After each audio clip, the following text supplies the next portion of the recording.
Thank you for your kind invitation and taking time to hear what's happening in the opposite part of the world. And your interest is very much appreciated and acknowledged by my countrymen. For us, the Baltic Sea region is the home of many beautiful and treasured yachts of the world. And you should know that you have lots of kindred souls in New Zealand as well.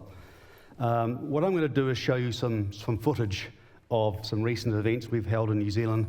And I have to say, this is just a very small sample of our fleet. And I'm going to talk today a little bit about, first of all, we'll see this footage. I'll talk a bit about geography, just where New Zealand is and how it fits into the world.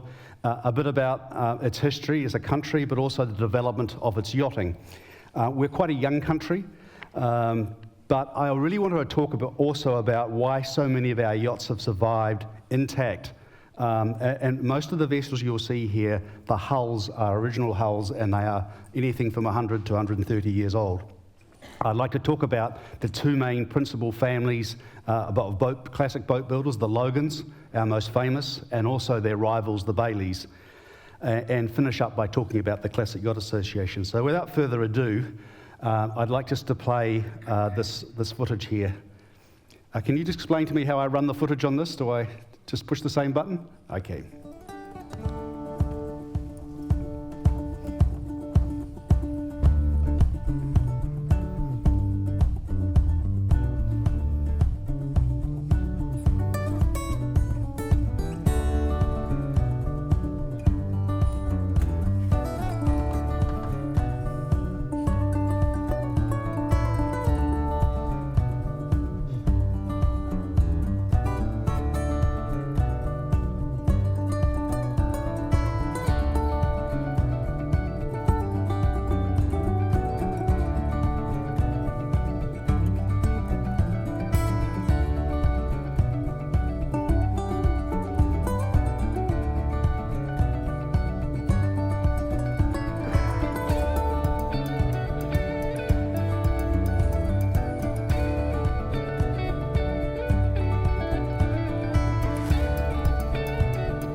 I'd like to acknowledge Hummingbird and my good friend Roger Mills for helping putting together this footage and many of the photographs we'll see tonight.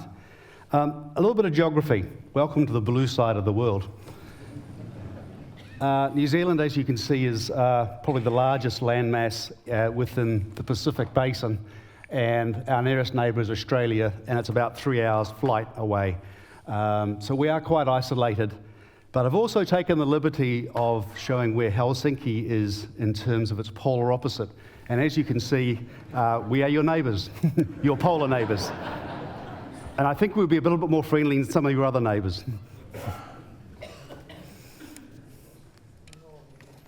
This is New Zealand's size compared to Europe, so it gives you some idea of the size of our country.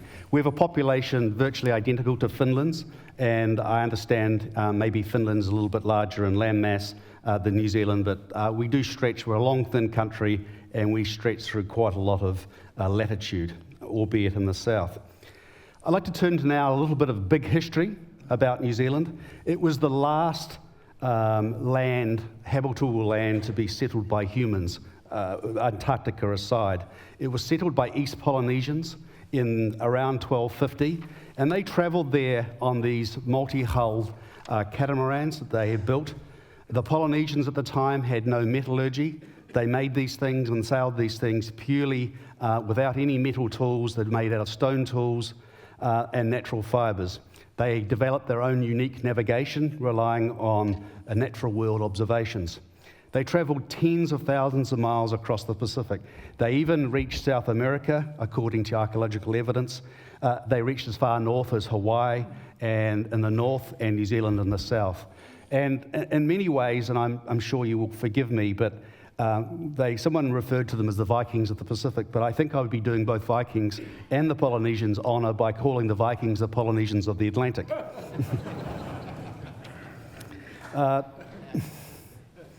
European settlement occurred in quite a long time later, to be honest. It was first discovered by Europeans, by Abel Tasman of the Dutch East India Company in 1642. And his arrival marked the first multicultural dinner in New Zealand, where Dutchmen were served to the natives.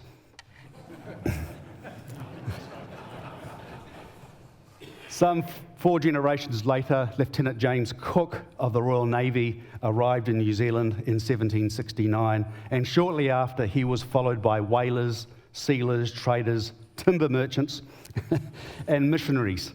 And it was some decades later that organised immigration from Great Britain occurred from about 1840. So as you can see, we are quite a young country. It became an independent dominion in 1907. In terms of development of yachting in New Zealand, it was and is a long, thin, mountainous country with difficult communication. So sailing at its foundation was the main form of transport.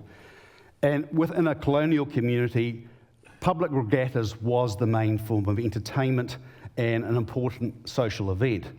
In time, large prize money was offered. There was much gambling amongst the colonialists on the results, which resulted in many ways in an increase in boat building for specialist fast craft that could win races. And boat building developed in New Zealand, principally around Auckland, and they were influenced by the latest British magazines and books and designs. And so by the 1870s, boat building was firmly established in New Zealand. And 2 of the most famous families in Auckland were the Logan family and Bailey family. And they became the most prominent and became terrific rivals, which helped spur the development of yachting in New Zealand. As we can see here, I mentioned before that competition and prizes help generate new design and new yachts. And the classic period really starts from after the 1870s. The 1870s in New Zealand was a great economic time of depression, but that didn't stop the formation of yacht clubs. And from about the 1880s onwards, we had the classic period up until the First World War. And it was characterized by what we call the Rata Wars. And the Rata was the British measurement system in place during the 1890s, all the way through until the development, really, of the international rule in 1907. I have to say that the international rule didn't find much favour in New Zealand. We'd been sick and tired of our colonial masters changing the rating rules. And so we decided to go our own way and completely ignored the international rule, I think long-term to our disadvantage, to the point where really we only had one or two 6-metre yachts built in New Zealand, a very early one called Scout. And those of you who race in 6-metre yachts might remember a boat called Scout from New Zealand that turned up in your regatta, and was probably the oldest 6-metre there. Post-World War II, there was a great deal of home building, much of the yachts in wood, and up until the 1980s with the emergence of more exotic materials. New Zealand didn't compete in the Olympics in sailing until 1956 in Melbourne, where it won gold on its first outing, and it's been a strong Olympic competitor ever since. It has developed into offshore sailing. It won the 1-ton cup in 1969 and 1971, and it became quite a strong competitor internationally during the 70s and 80s and into the America's Cup period, which really stems only for the last few decades. So the question is, why have so many classic yachts? Here's Scout, by the way, the vessel that did come up to this part of the world a few years ago. So the question is, how is it that our classic fleet has survived largely intact? Really has few losses. It's well preserved, And it's pretty unique in the world for its survival. And they're certainly not examples of grandfather's hammer where Dad changed the handle and I changed the head. They are genuinely original vessels. So let's discuss the three main reasons as to why New Zealand's yachts were so well preserved. It's the native timber that was used, the construction method, and perhaps a colonial sense of not wanting to waste anything to repair, to reuse, to recycle. I wouldn't be talking to you today about New Zealand classic yachting if it wasn't for these trees. This is the hero of New Zealand yachting, and nobody in New Zealand would dispute this. Meet Agathis australis, otherwise known as kauri. It is a huge timber that can grow up to nearly 1,500 years old, and it produces magnificently straight-grained timber, as you can see from the base all the way up to the top of the bole of the tree. It was heavily milled really from New Zealand's foundation all the way through into recent times. To give some idea of the scale of some of these trees, you can see from the figure in the photograph below how large that they are. Critically, it seems to have a resin within the timber that reacts beautifully with salt water and creates a natural preservative that's been a key in preserving our fleet. I don't think that was understood at the time that kauri was used. It happened to be nice, clear, light timber, and it's just a happy accident that it had this preservative. We recover trees, kauri trees, from swamps and rivers, and these trees are up to 50,000 years old, and they are good timber, to give you some idea of the preservation that it's possible to obtain from these kauri trees. They were milled close to extinction during colonial times, and really it's only late into the 1970s that we saw these trees being protected, and it's now very difficult to obtain kauri. One has to, a bit like John, explore the forest and find an old tree that's fallen over perhaps 200 years ago and get permission to extract that tree and mill it. If you're planning your next yacht on kauri, I'm afraid the news is all bad. They are all protected from export. I'd like to talk also, equally perhaps important, is our construction techniques. Unusually, your vessels are constructed entirely different from ours. We use a triple skin monocoque construction, and what I'd like to do is, it's a bit hard from this drawing. I do have another slide that makes it a bit easier, but as you can see on this vessel here, we have the internal skins are double diagonal and running in opposite directions, and a fore and aft skin. These skins are riveted, copper riveted. We don't have frames. We have a basic floor system and longitudinal stringers. And these yachts have, this type of construction has produced an incredibly strong structure where the support is obtained from the skin and not from the skeleton of the vessel itself. Perhaps it's easy to see for the restoration of this vessel. This is a vessel called Rafferty. You'll see her again in full sailing mode fairly shortly. And hopefully we can see, for example, we can see some of the double diagonals running through here, and you can see here the longitudinal stringers that have been added to the yacht to give it some longitudinal strength. Here we have some floors. They aren't made of kauri, they're usually made of pahutakawa, and we do have to replace those much more regularly, once every 50 or 70 years, because they don't quite last as long as kauri. So it's quite an unusual construction technique, but it has helped produce the longevity of our fleet. The construction technique was brought to New Zealand by the Logan family, which I'll talk about shortly. They were involved, they were a Scottish family. They were employed on the Clyde as shipbuilders. They worked for Steeles, where it is believed that they took this technique that was used to build lifeboats for steamers that was transiting the tropics.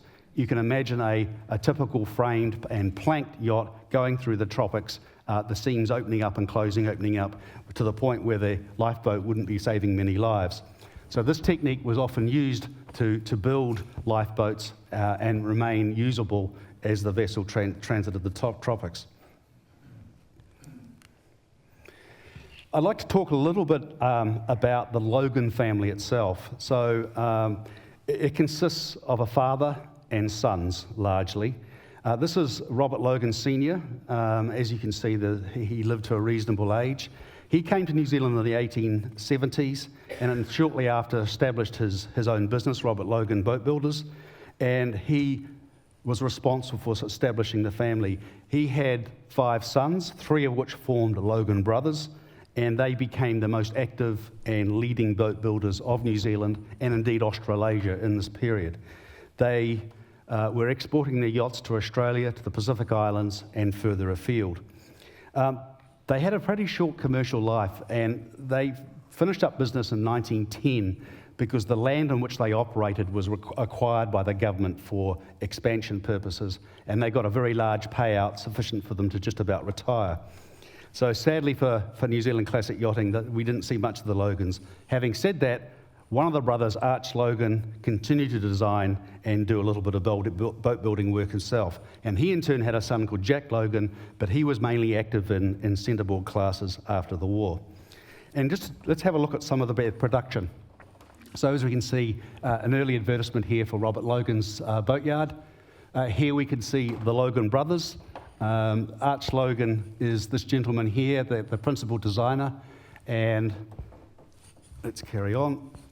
In one of their advertisements at the time. So they built not just sailing yachts for pleasure, but they also built steam yachts and what they called oil launches as well. And we saw some of those historic launches that we have as part of our club during the film footage here. So this is probably one of the earlier vessels we have. The earliest Logan vessel we have dates from 1880, and she's still sailing in Auckland. This is Rona. She has been restored a number of times. It was claimed that she was a Watson design, but in talking to William recently, we believe that the Logans probably pitched the design out of Dixon Kemp. Another vessel, Waitangi. I regularly race against Waitangi, a much larger and heavier vessel. She was restored in Australia and then relatively recently acquired and brought back to New Zealand.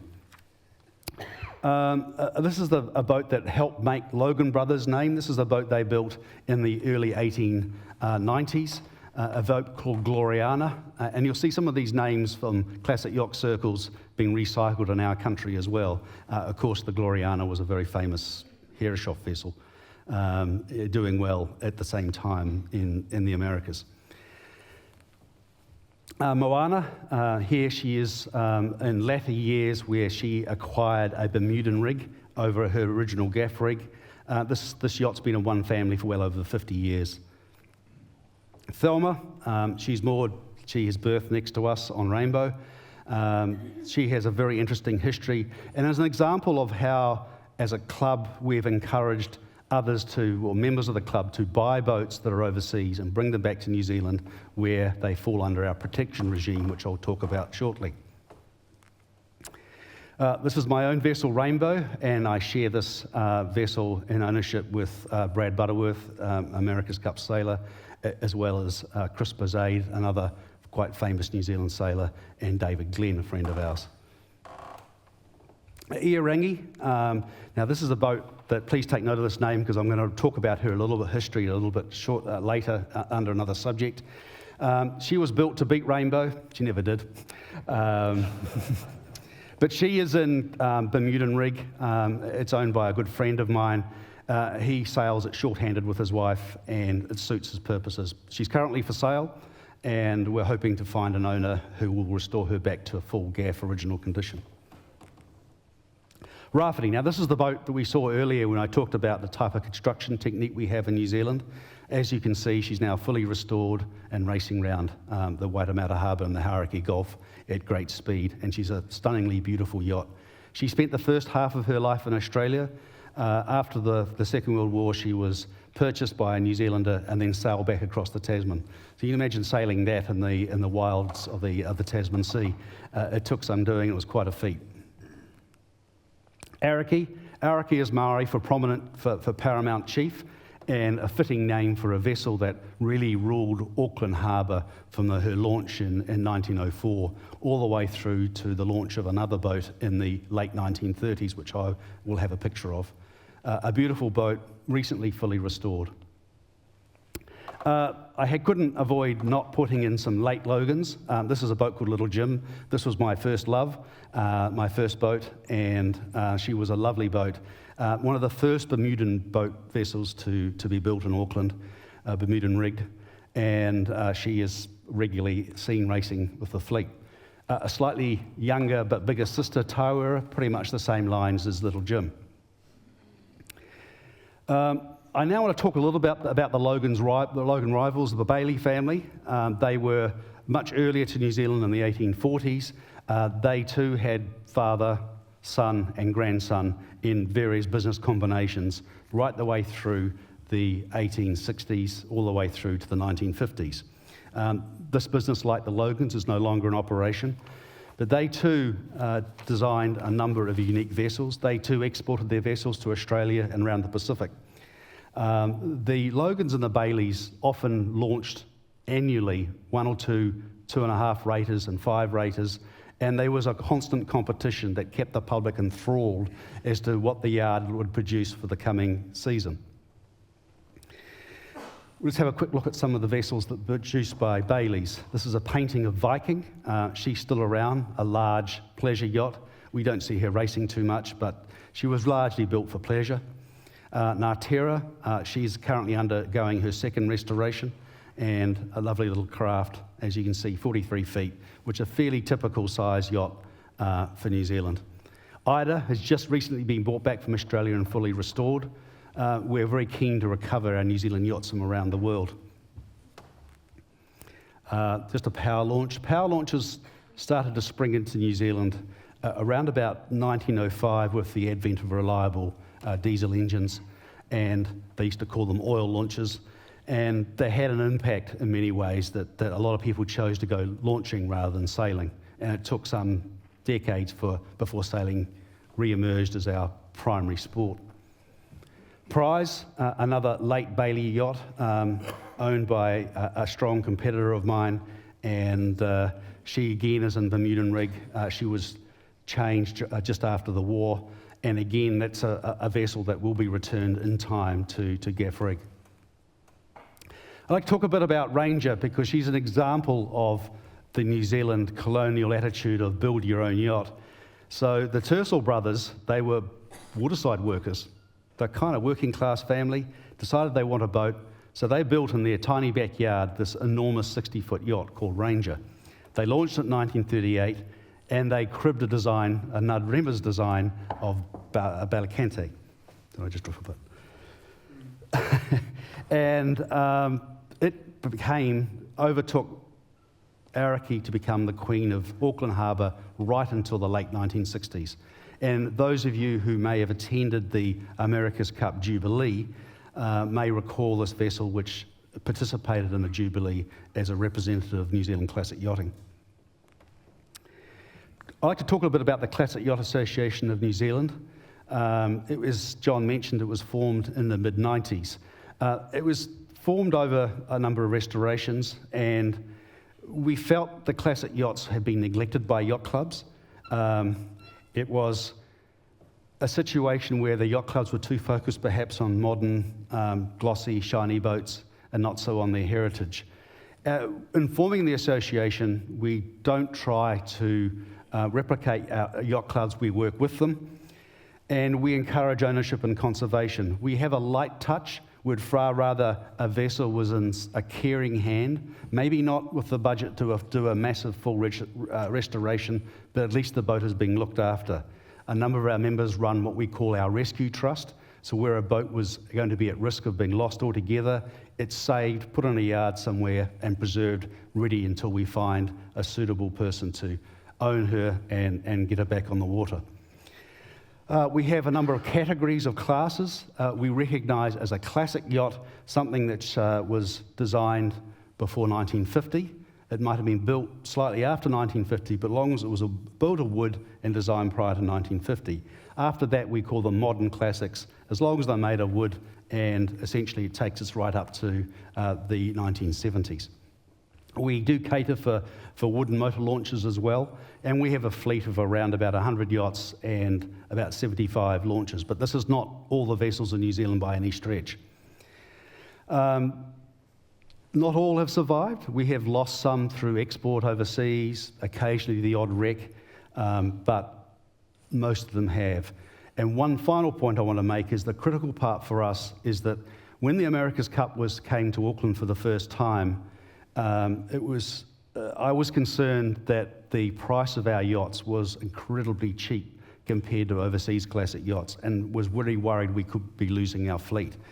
So I did some investigation as a lawyer, found out we had an Antiquities Act. I immediately got hold of the government and said, please, can you make sure that we can characterise our classic yacht fleet as antiquities? They agreed, and we had a test case come up within months of doing this, where the boat Rangi, which I pictured before, was illegally exported out of New Zealand knowingly, and it was arrested as illegal trade in antiquities in Sydney. I think the ship's captain thought that they had drugs on board with the amount of police that turned up. But the Rangi was seized by the government. The owner was required to pay a $500,000 bond, and immediately he then returned the boat back to New Zealand, where she was restored. We have a classic yacht regatta every February, March. We had a first wooden boat festival this last month, and please, if anyone is going to find themselves washed up on the shores of New Zealand any time, February, March is the best time for classic yachting, and we're always looking for crew. Thank you very much.